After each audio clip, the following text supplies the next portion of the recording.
South Korea's nuclear submarines, the shock that China never expected. This is one of the biggest geopolitical developments of the year. After decades of trying, South Korea is finally moving forward with developing its own nuclear-powered submarines. It's a turning point that could reshape the balance of power across East Asia and far beyond. The idea isn't new. Seoul first proposed building nuclear submarines back in 2003. They even launched a secret development program. But a media leak exposed it in 2004, and the project was shut down immediately.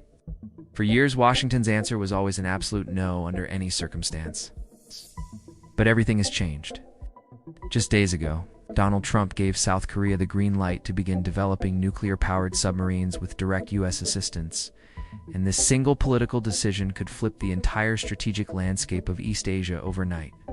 Until now, Washington had prohibited South Korea from accessing the nuclear technology required for these vessels, not because Seoul lacked the capacity, but because of old Cold War agreements dating back to the 1970s. Back then, South Korea had a covert nuclear weapons program under an authoritarian president, and the United States wanted to avoid a nuclearized East Asia at all costs.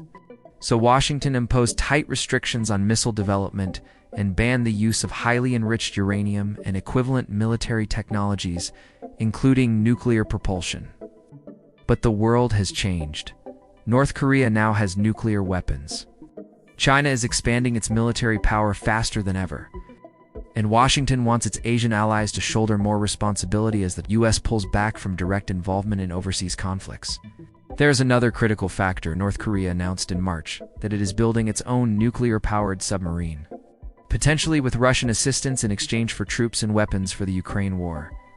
This triggered alarm bells in Seoul. Nuclear submarines are among the most formidable military assets on Earth. They can remain underwater for months without surfacing and are extremely difficult to detect. They offer unparalleled deterrence. This raises a series of questions. Why has Washington lifted its historic veto now? What does this mean for regional security? And what exactly is South Korea trying to achieve? These submarines could redefine the entire strategic equation of the Pacific. Right now, only 6 countries operate nuclear-powered submarines: the United States, Russia, China, the United Kingdom, France, and India. Everyone else, including South Korea, operates conventional diesel-electric submarines. Seoul currently has about 20. Under the new agreement, the first South Korean nuclear submarine is expected to enter service in the mid to late 2030s. The technology will be largely South Korean, with the reactors built domestically. Trump says the submarines themselves might be assembled at a Philadelphia shipyard by the South Korean company Hanwha Ocean. Whether this actually happens remains to be seen. The United States will provide propulsion technology and nuclear fuel. These submarines will use low-enriched uranium rather than the weapons-grade material used by the U.S. Navy. Because South Korea cannot legally enrich uranium and does not have centrifuges, Washington will supply the nuclear fuel. This means stronger naval power for South Korea, but greater dependence on the United States, at least initially. The real story, however, lies in the motivations of each country. The U.S. is focused on China. Washington wants its allies to strengthen their militaries and become global security contributors. The model here is Australia's role in AUKUS. Washington wants South Korea to move beyond the Korean Peninsula and serve as a major strategic asset in the broader Indo-Pacific competition. Some analysts believe the submarines may come with explicit or implicit conditions that Seoul take a more active role in countering China.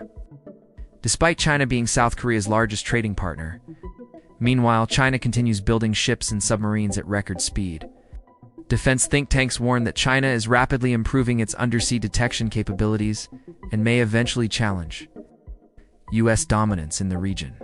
Combined with China's expanding network of sensors and its sophisticated diesel-electric submarines, Beijing is building an imposing anti-access umbrella that could complicate any attempt to defend Taiwan. This is exactly why Washington wants South Korea to step up. But South Korea has a completely different set of priorities. For Seoul, everything begins and ends with North Korea. South Korea cannot afford to fall behind Pyongyang in yet another domain. North Korea has nuclear weapons, South Korea does not. North Korea has long-range missiles, South Korea does not. And now North Korea is working on a nuclear submarine while South Korea still has none.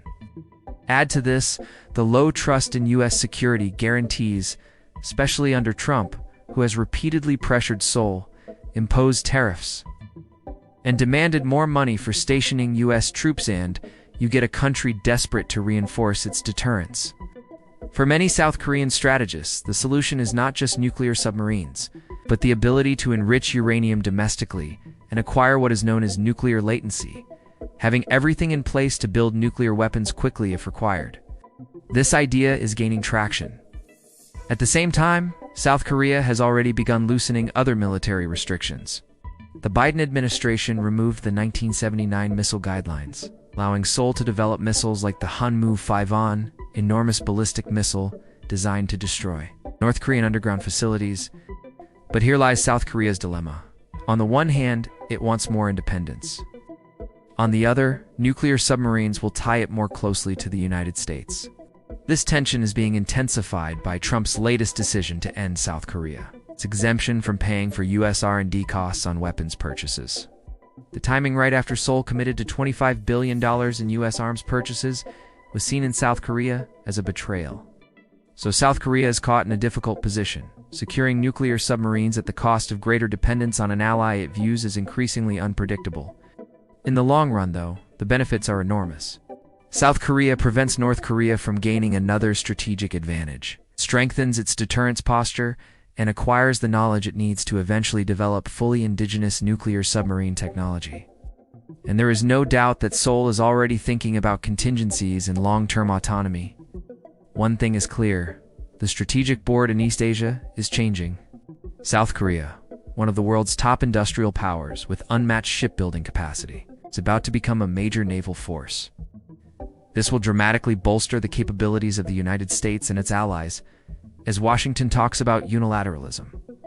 Allies still matter, and in the Indo-Pacific, they may matter more than ever. Now the big question is, what comes next? Australia is already on the list. South Korea has just joined. Will Japan be next? One thing is certain: China didn't expect this. The Pacific will never be the same.